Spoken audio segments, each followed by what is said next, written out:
Hello and welcome to another edition of Writers Readers Theater.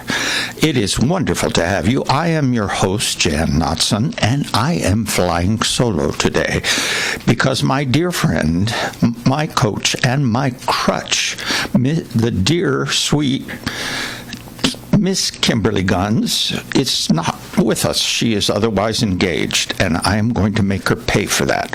But in the meantime, please be patient with me because I don't do this naturally. But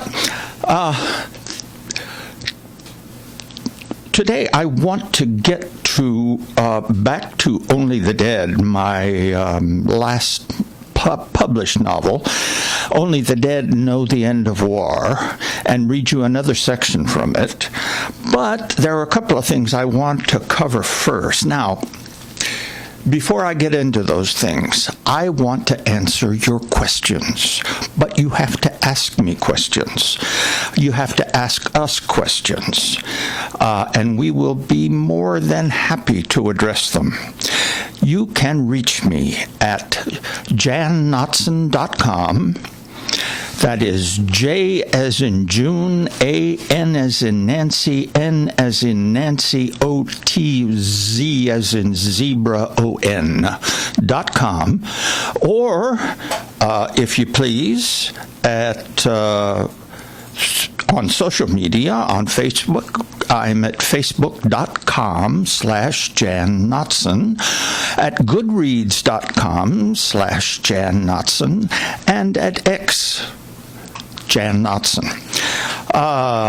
And believe me, whatever you want to know, how to get started, how to continue, when to write, where to write, how to write, anything you want to know, please just let me know.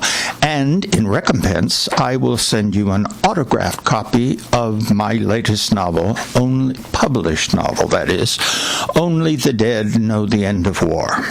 Okay, let's get to today's topics. Covering something a little bit more advanced. For those of you who are seeking an agent, you may think, once I have an agent, I'm on Easy Street, everything is covered. I'm afraid I have to disabuse you of that notion.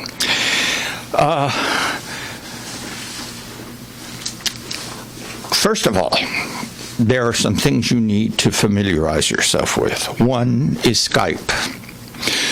I do my pitches on Skype, and fortunately, that is one thing I don't have to pay for. And then you learn to do Skype, and then the next one is from Google Meet. And I've never done Google Meet, but I got an invitation from the last Hollywood producer I was pitching to. And unfortunately, he had my agent's email, not mine. So the Stage 32 was trying desperately to communicate with me and know where they could send this and that and the other, and oh my Lord, was it. But we finally got it figured out, and he sent the invitation to Jan at jannotzon.com, and you can always email me right there. Okay, now, the thing about agents, first of all, they will cost you an arm and a leg, not for their services. Their services take a 10%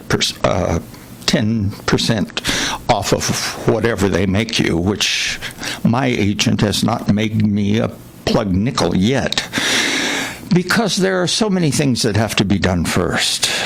Video trailers for your books. They're like movie trailers, but they're for books. $1,500 a piece for 3 of them, so that was $4,500 I had to pay. Search engine optimization was $3,500.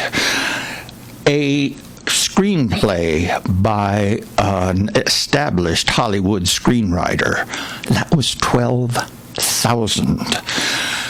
TV interviews, 12,000. I finally told my agent, look, I don't have any more money. And since I told him that, I haven't heard a word from him. So get yourself prepared for that. Pitches. How to do pitches. Well, I did one. The first one I did was for a woman with, she had some big names. I think Warner Brothers, Universal, Netflix, etc., etc. And I did that one, and she was strict about the 8 minutes. I was about halfway through when she told me, you've got 1 minute left. So I had to really cut back. So I'm going to do that again today if there's time. I may do it in next week's show, because this is the pitch. The pitch includes first, they wanted, she gave me a 3.5 out of 5 stars because I didn't cover more of the global aspect of the story, and it had to be more global and it had to be half as long. So figure that one out. And I want you to be prepared for this. So anyway, what else can I tell you about the agent? And that was in addition to my doing a recording of my second novel, And Ye Shall Be As Gods, with at a professional studio, which cost me, and this was half price, mind you, $65 an hour for recording and engineering fees. So I want you to be prepared for that. And, but I want, if you have questions about anything, any aspect, how to get started, how to continue, how to finish, how to publish, how to self-publish, how to find an agent, and that... in this case, and I can tell you of all of the rejections I've got, oh Lordy, it was worse than being an actor, trying to pursue agents. But one finally found me, and since he found me, it's been, my savings account has been shrinking by leaps and bounds. So you've got to be prepared for that. But anyway, the pitch. What does the pitch involve? Well, first, the more global sense of the story. Okay? And then, once you've done that, you've got to tell the story. You've got to give a synopsis of the story. Okay, so the synopsis is the second part. Third part, and the synopsis is usually what takes the most time. The third part is you've got to tell them how the story begins, and you've got to tell them how the story ends, and make it something that will grab them. Okay? Then fourth, and I couldn't find time for this, is to tell about yourself. The fact that, my agent really wanted to emphasize the fact that I was an actor in a former life, and that I made appearances on Another World, Search for Tomorrow, The Young Indiana Jones Chronicles, Matlock. I had a good role on Matlock. I got to treat Andy Griffith like an idiot. That was fun. The last thing I did before I retired as an actor to devote myself full-time to writing was a movie for Michael Landon Jr. called Beverly Lewis: The Confession. So that is done. Then he wanted, and I couldn't get to, all the other things I've written, the 7 full-length plays, the screenplay I wrote with a couple of friends, the 3 short stories I've written, the children's story I wrote, the 1-act I wrote, and all that kind of good stuff. So that's why it took me as long as it did, and I just decided I would do my own thing. And so I am going to do that for you today. That is the shortened version. And it will be a reminder of what the story is about. Only the Dead Know the End of War is broadly historical, but at the same time a deeply personal saga of the establishments in the early part of the 19th century of first the Mexican and then the Texas republics. I'm just going to be able to get through probably the rest of the global vision of the story in this episode, and then I'll continue it next time.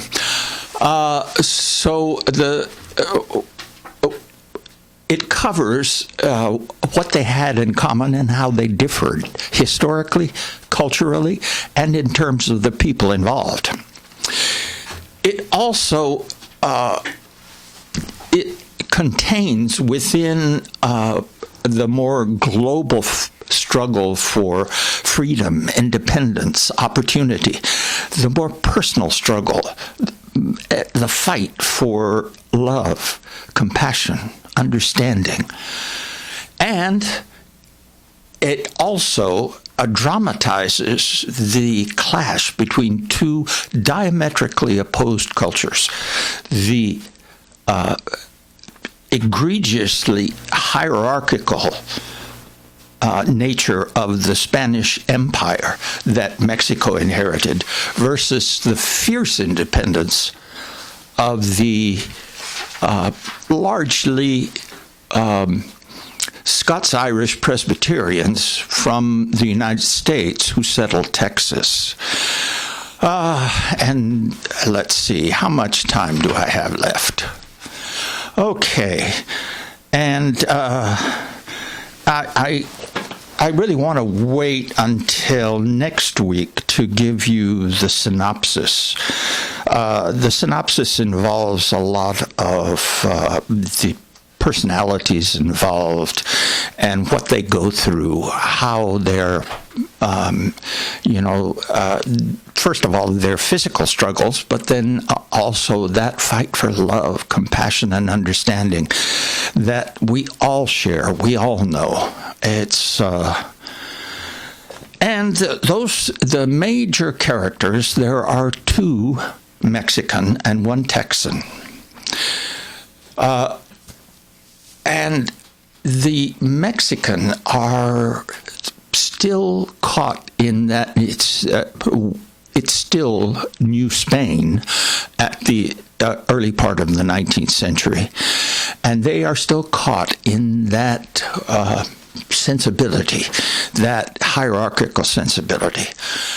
So, next time I will go into the synopsis in more detail, and now I want to remind you to please let me know, and know that a free autograph copy of Only the Dead Know the End of War is in the offing for the first person who sends me a question, comment, or anything like that. That's jannotzon.com. My email is jan@jannotzon.com. You can get me on social media, Facebook.com/JanNotzon, Goodreads.com/JanNotzon, and that is all for today.